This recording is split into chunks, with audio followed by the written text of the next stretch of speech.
Coworker tried to get me fired over breast implants, so I pulled evidence of she badmouthing me over it and got her fired. Ellen, 28, female, works in a corporate office in London.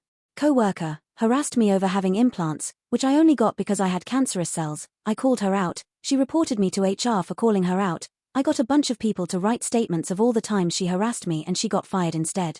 Just want to add that regardless of my reasons for getting implants, I still should not have been harassed over them.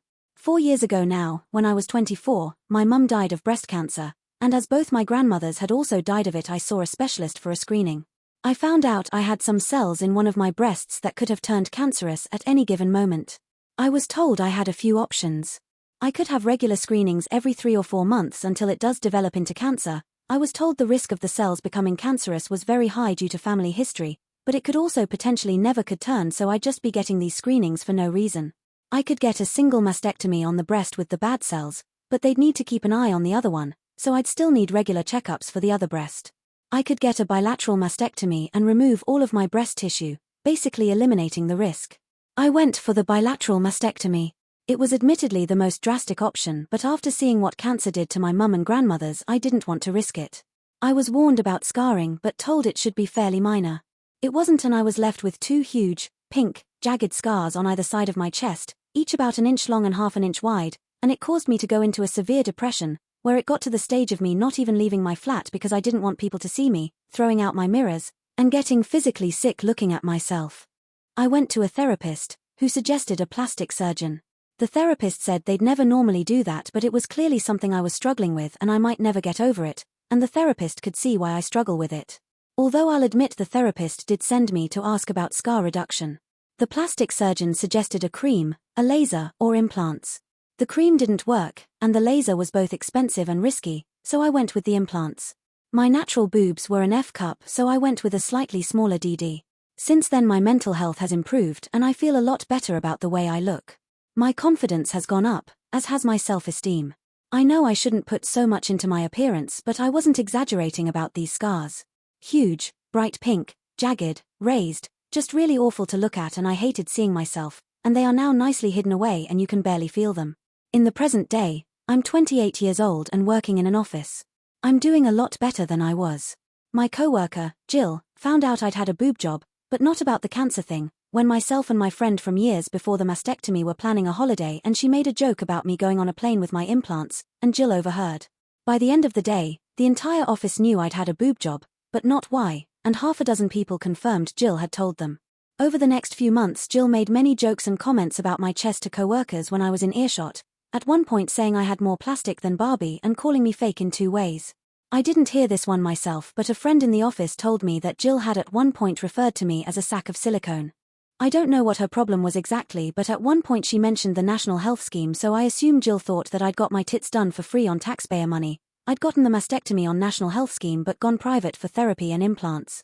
I asked her to stop more than once, but unfortunately the places I'd talked to her were places like the lift and the women's bathroom, where there weren't any cameras, and Jill just kept making comments no matter how often I asked her not to. I wouldn't say it was every single day, but I heard at least 3 comments per week for 3 months. I hit my breaking point when me, Jill and a few other co-workers were having lunch. I referred to something as being shallow and Jill said you'd know all about being shallow while gesturing to my chest. I snapped. I said, do you know why I have these? A few years ago the doctors found potentially cancerous cells in my breast tissue. I was advised to get a mastectomy and was left with huge ugly scars on my chest. I went to see a therapist who sent me to a cosmetic surgeon, who advised me to get implants to hide the scars, and I did just so I could look at myself in the mirror without crying. So maybe next time you want to judge someone for having cosmetic surgery, you should ask them why they had it first. And feeling like that was a mic drop moment, I picked up my food and left. For the rest of the day I had about 1/3 of my office come up to me and offer support, and the rest tell me that Jill was just joking around and I was being a bitch. I replied that Jill was being a bitch long before I was. I then got an email from HR saying they wanted to talk to me the following day, and when I called for clarification they mentioned a hostile work environment. Note, this is apparently an American term and holds little weight in England, but it's what was said over the phone. I knew the person who signed off the email and I'd spoken to. Her name was Debbie, and she was Jill's friend in HR, so I was fairly confident on who had reported me. I realized that if this was already being sent to HR, I needed as much ammunition as possible, so I went about collecting my information. As Debbie had dealt with me so far, It was safe to assume she would be the person reviewing the complaint with me, and if that was true I was fucked. However, I vaguely remembered a section on complaints that was in my contract when I first signed with the company. I flicked through the contract and there was a part in complaint section that said I was contractual allowed to request a change of reviewer if I felt my allocated reviewer was biased. It was called an impartial overseer. I photocopied the page and highlighted that part. Then I messaged the people who had offered their support over WhatsApp, and said basically HR have asked to see me. Do any of you remember Jill insulting me to your face, and are you willing to write and sign something saying what you heard and when? Not everyone was willing to help as Jill is somewhat feared in the office due to her befriending HR and management, but about 20 people were willing to help me. I guessed roughly when I'd asked Jill to stop previously, the 4 asks over the last few months. Some timings were easy to guess as they'd happened on my break or when I'd first arrived at work, and I wrote them all down, along with a rough time of when the lunchroom confrontation happened and a list of names of who was there for the lunchroom confrontation. I got to work slightly early the next morning. I went round everyone who had messaged me and most of them managed to give me a printed and signed letter. Some didn't manage to write one, but it was no issue. This isn't exact words as there's 16 letters to sum up here, but the gist was, my name is, their name. I work with Jill last name and Ellen. On, date, at, time, approximate, I spoke with Jill last name, during which she referred to Ellen as, quoted insult. I felt this was inappropriate as it directly related to Ellen's appearance and am willing to go on record further to establish that Jill last name has been discussing about Ellen in the workplace in the same manner for 3 months now, causing me discomfort and creating what I feel is a hostile work environment. Signed, their name. I wound up with about 16 letters, all from different people, and one of them was in the lunchroom for my conversation with Jill. Some even had bullet-pointed lists of everything Jill had said to them about me or other people. As it turns out, Jill has issues with a lot of people's appearances. She apparently made comments about one coworker's weight, and something anti-Semitic about a different coworker's nose, all of which were put in these letters. There are about 45 people in the office, so while 16 wasn't a majority, it's still a decent amount.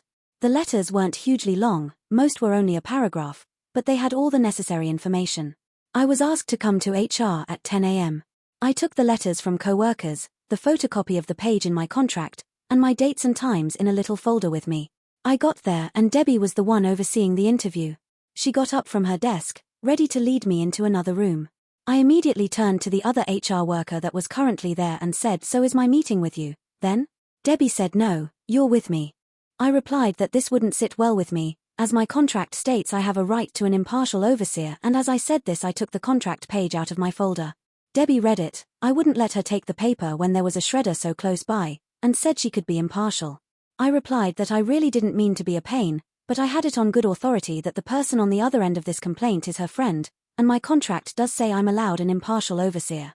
Debbie stomped off to get supervisor. Supervisor asks how I know she can't be impartial, and I tell him that I have it on good authority that the Jill, who was on the other end of this complaint, is a close friend of Debbie.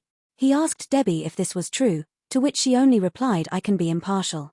Supervisor took a deep breath, asked the other HR rep to come with him, and the 4 of us all went to review the complaint.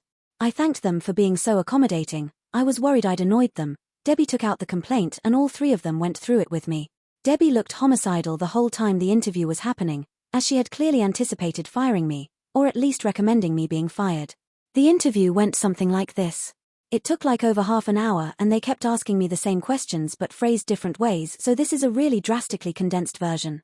Question: you said outside that you think Jill last name reported you. Why is this? A. Jill has had an issue with me for about 3 months now. Question: why didn't you come to us when you realized Jill had an issue? A. I had no issue with her.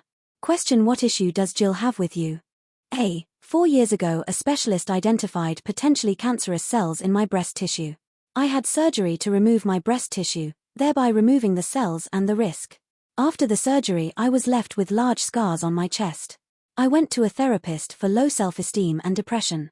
The therapist suggested a plastic surgeon who suggested breast implants to cover my scars.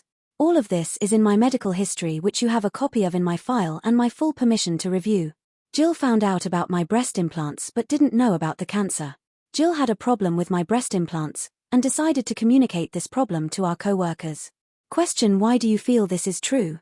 A. Here's 16 signed statements all from different co-workers, all testifying that Jill told the entire office I'd had breast implants on the day she found out and has since made comments about these implants frequently.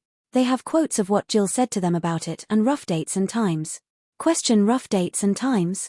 A. No one knew this would be escalated to such an extent, so no one really took notes as and when it happened. Question: what event or events do you think directly led to this complaint of harassment? A. For me, harassment began when Jill told everyone about my breast implants without my consent, but as to the complaint placed against me, it would probably be what happened at about time yesterday in the lunchroom. Jill made a comment about me being shallow while gesturing to my breasts, and I replied by giving her an abridged version of my relevant medical history and ending with a comment about the importance of getting the full story.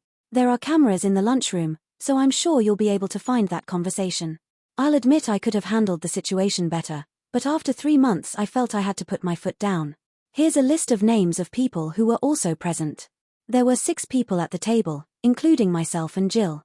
One of these people is also in those letters, and has written their account of the conversation and signed it. Question: had you had a conversation with Jill prior to this regarding her comments about you?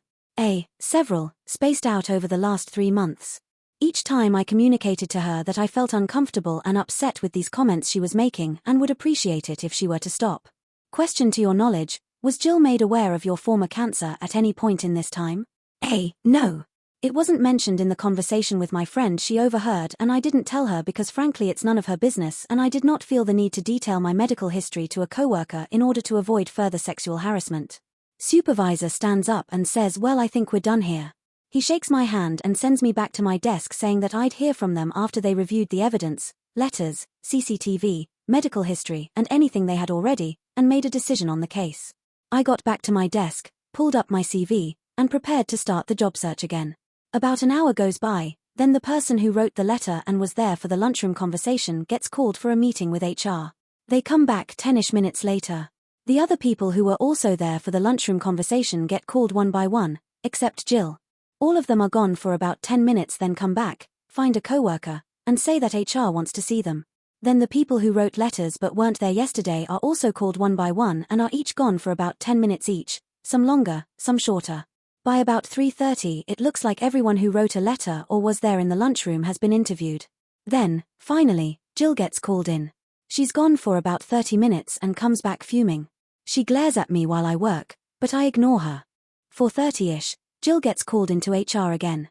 5 p.m. rolls around, everyone is either leaving or getting ready to leave, when Jill storms back into the office. She glares at me the whole time she packs up her desk. She then starts telling anyone who will listen that I got her fired before shoving her way onto the lift. An email comes in from HR. My case is closed.